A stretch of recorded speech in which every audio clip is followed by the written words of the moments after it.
Ano nga ba ang nasa West Philippine Sea? Bakit napaka-importante nito sa maraming bansa?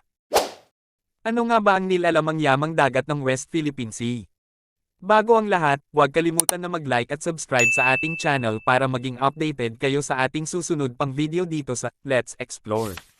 Ang West Philippine Sea ay isang lugar na may pinagtatalunang teritoryo sa pagitan ng iba't ibang bansa tulad ng Pilipinas, China, Vietnam, Malaysia, Brunei, at Taiwan.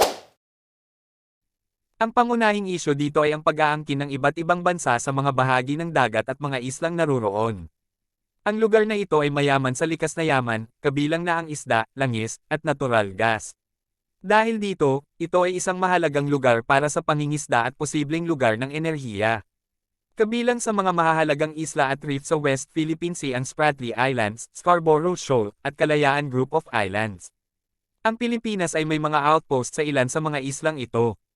Noong 2016, naglabas ng desisyon ang Permanent Court of Arbitration sa The Hague na pumapabor sa Pilipinas laban sa China.